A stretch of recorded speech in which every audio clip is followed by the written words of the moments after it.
Look, we need to talk. I am tired of Laurel Castile and her family. They're always at the epicenter of foolishness on this show. And it's still going on. Hello, ladies and gents. Romie Reviews here. Please like, comment, subscribe. This is my review for How to Get Away with Murder, Season 5, Episode 14. Sidebar. My new channel, Romie Whispers ASMR, is up. It's running. And I have a host of videos up there. Roleplay videos, an album review, an eating video. I may add another one up shortly. There's links below and also links towards the top of this video. Click them, click them, click them. I'd appreciate the support. But let's get back to why you're really here. How to get away with murder. We should kill Laurel and her family and take, Kristoff, take the baby, slaughter all the rest. And I'm not joking because I am tired of all of them. You're telling me that we start things off with Tegan. Tegan is on our side. Thank God Tegan is on our side. Tegan's on our side. When I say our side, I mean Annalise's side. And she goes and tells Annalise, hey, what is this? Because Annalise gave Tegan this information that Emmett, the governor said that Emmett is the one who killed Nate Sr. I said, this seems way too random and we don't have time to try to make this all make sense. So I wasn't believing that, but I said, trust no one on this show. No one's fully innocent. No one is fully innocent on this show, which is important. Tegan says, well, you need to go and seduce Emmett. He likes you, Annalise. He likes you. Annalise talks about how she almost kissed him when it was only them in the apartment. And so Annalise feels like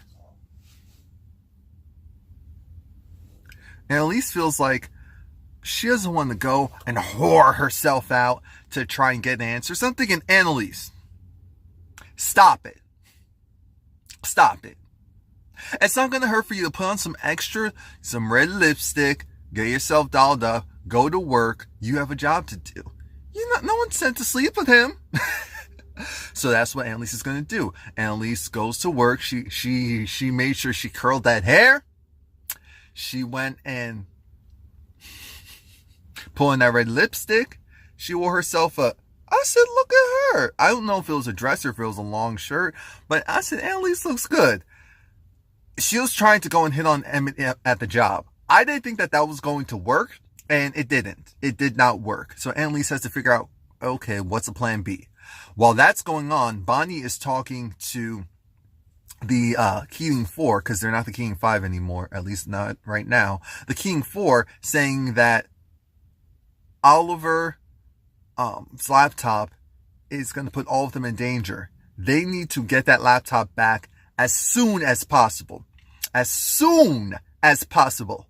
And because of that, they need to go and, launch a lawsuit against the agency that went and took it. So the feds. I said, okay. Laurel is upset because Laurel tells Frank, Laurel actually talks to the FBI agent who should be removed from the case and shouldn't be having too many dealings right now with all of them who are under suspicion, but talks to the FBI agent, and the agent thinks that Laurel's going to snitch. Laurel said, snitch what? Snitch who? Snitch where? I'm here because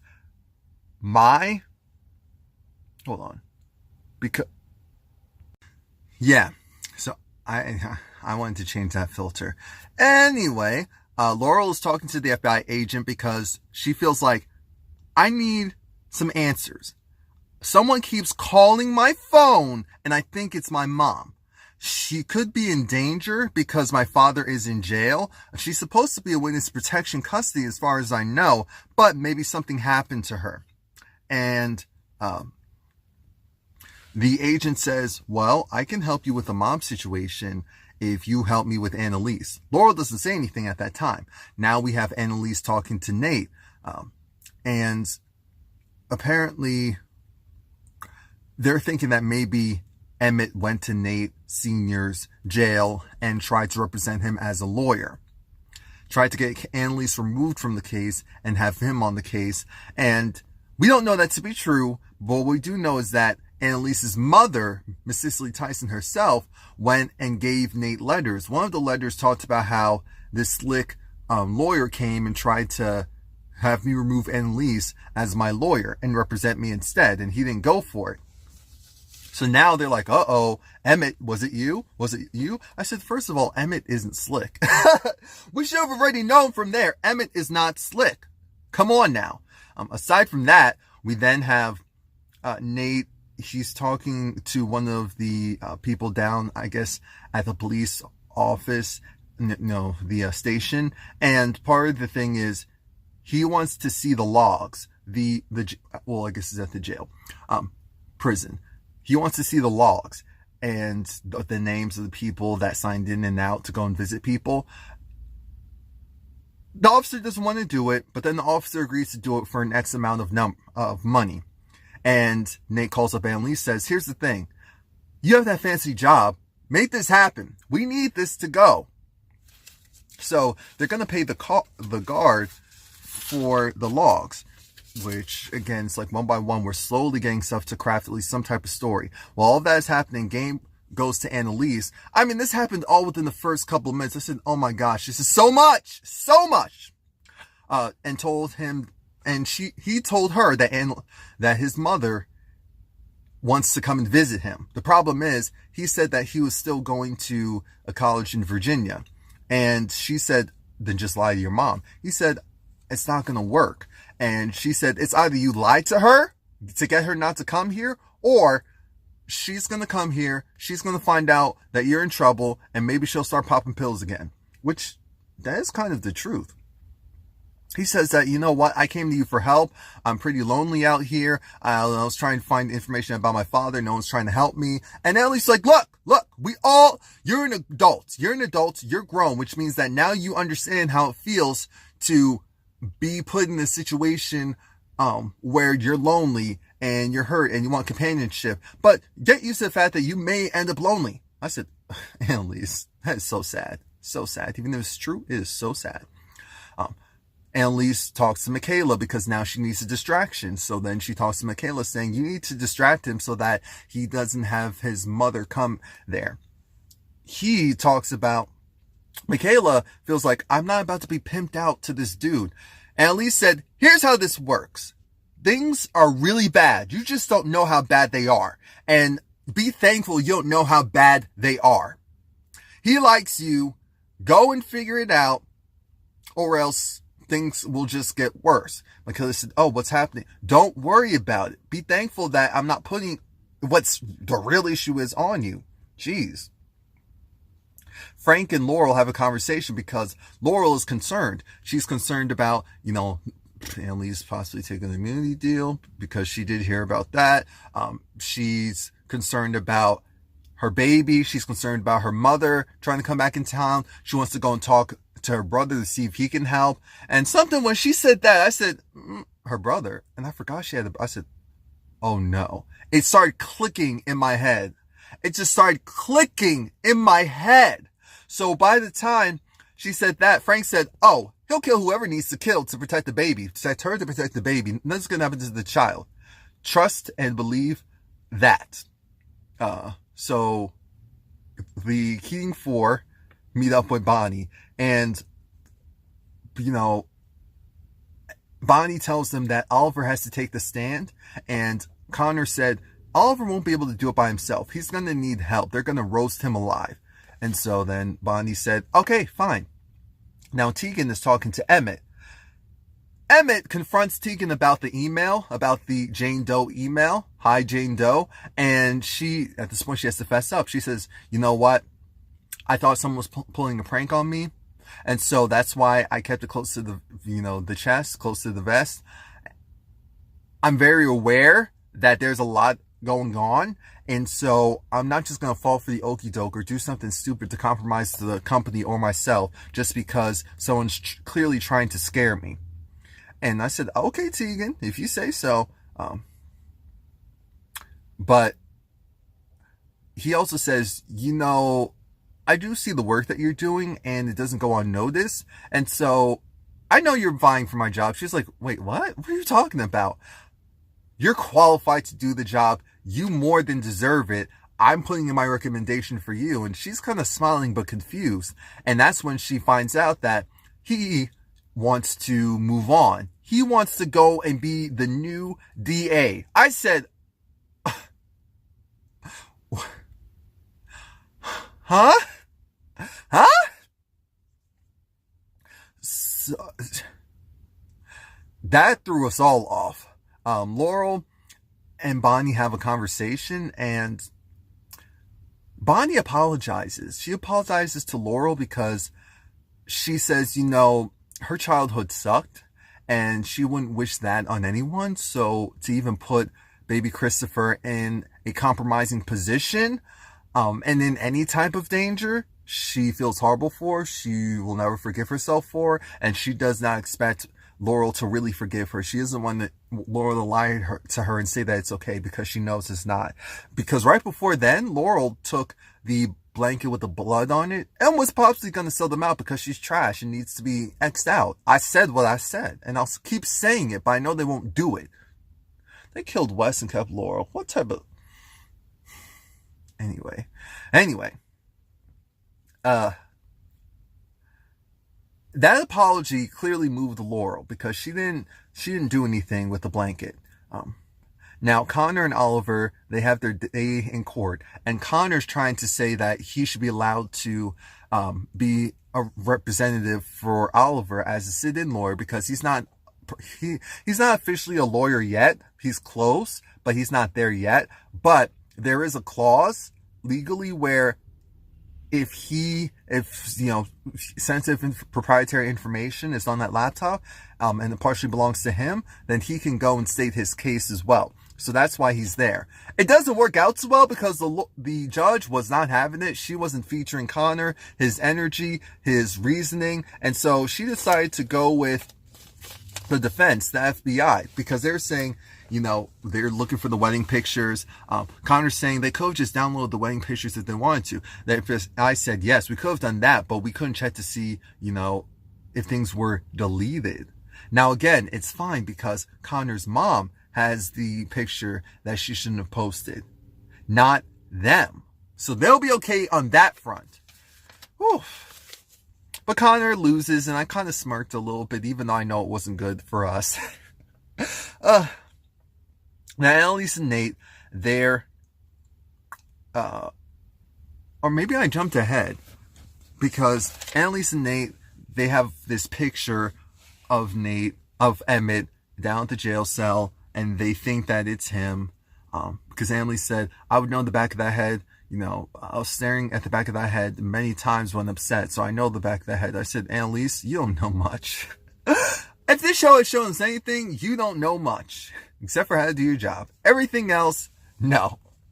So because of that, now we have Laurel and Annalise goes and talks to Emmett, and this is a different conversation.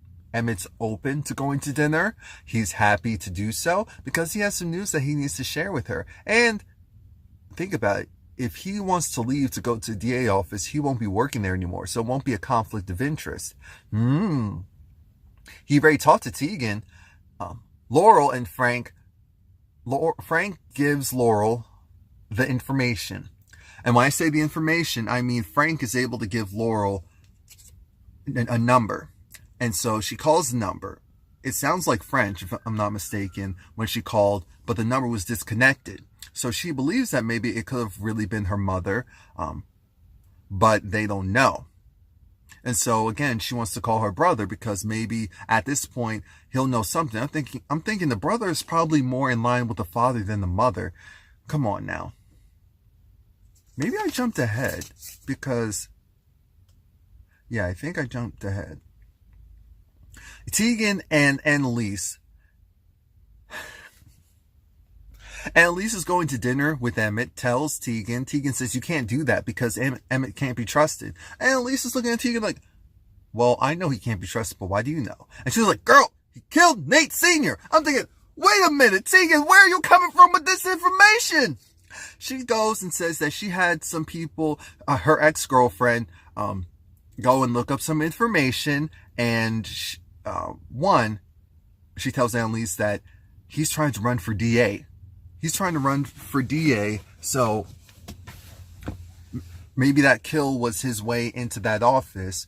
2, I think that was it. He's trying to run for DA, and, you know, clearly there was, like phone calls or phone records. Yeah, that's what I think. There was also phone records to kind of back up the timing of certain things. But Annalise said, I want to know without a shadow of a doubt, because a small part of her believes that he may be innocent, which is very important. And this is very rare for Annalise. So when we have all that going on, Emmett and Annalise talk. And first she's talking about his family, and it sounds like a really affluent, privileged family. And he acknowledges that that's the case. But Annalise is looking at him like, dude, great, beautiful gowns. Why are you telling me this? Why are you telling me this? Like, really, why are you telling me this?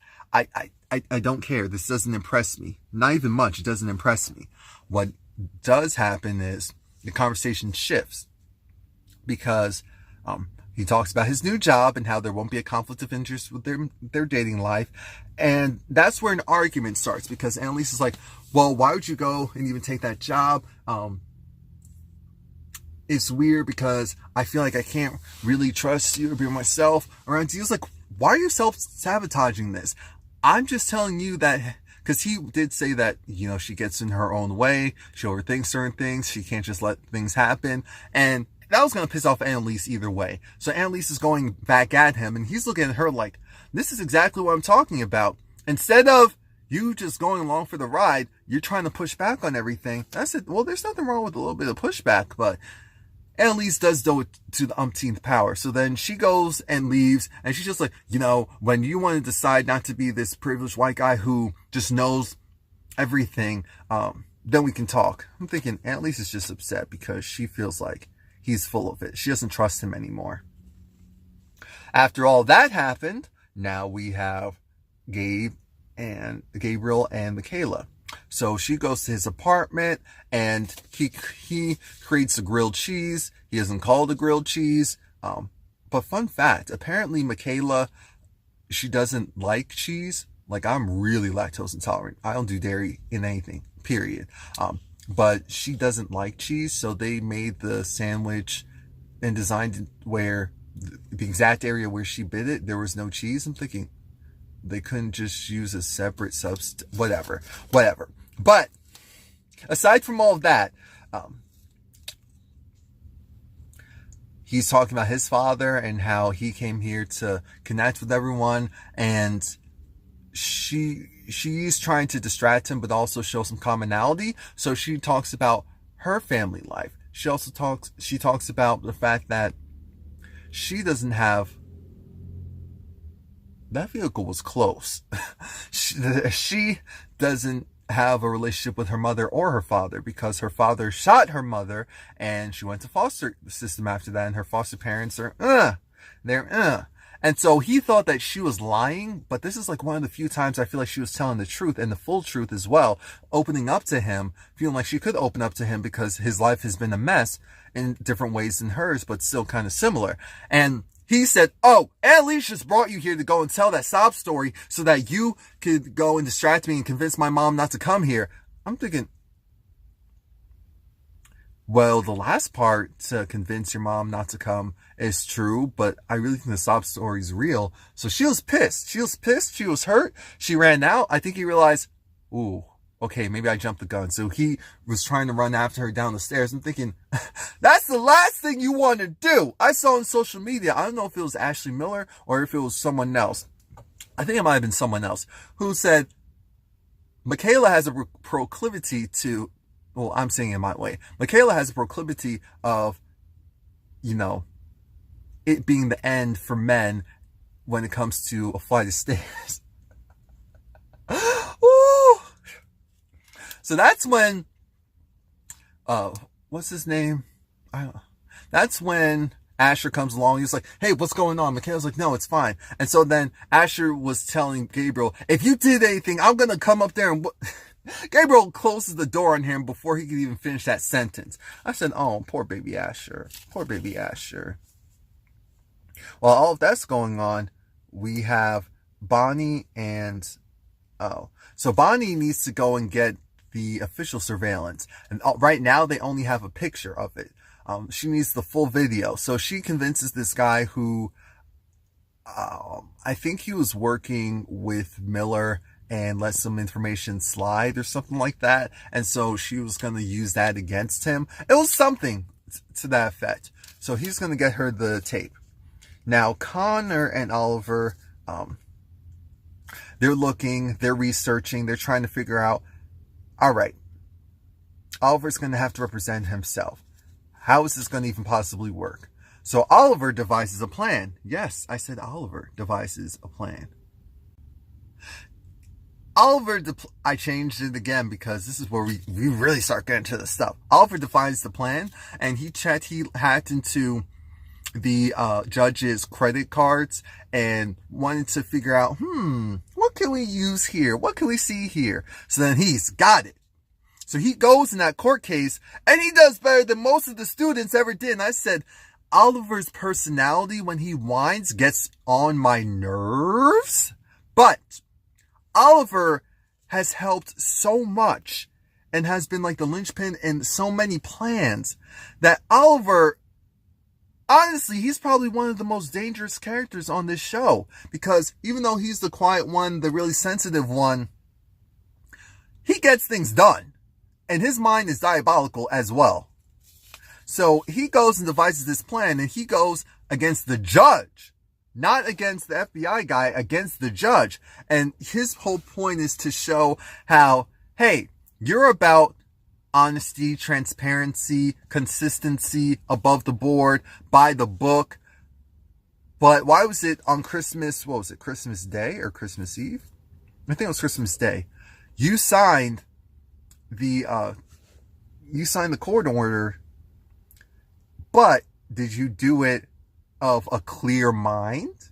Because I have someone who worked at the wine bar, not the restaurants, the wine bar that you went to the day that you signed the court order. So how can I fully trust that you, possibly being inebriated or intoxicated, made the most sound decision based on your own actions? At first, I thought that she was going to go off. But then, and everyone kind of looked at him like, sure you want to go down that route? But then she said, you know what, young man? I do stand by my word, by my work. And that's why I thought that he was going to get in trouble. But no, she said, and I really respect the fact that you did your research, your due diligence, and you called me out on what I was calling out. You were talking to us.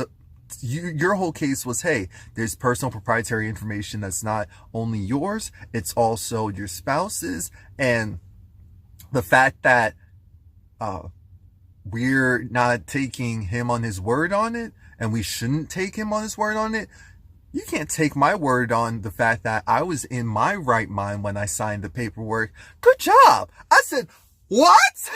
It worked? I was shocked.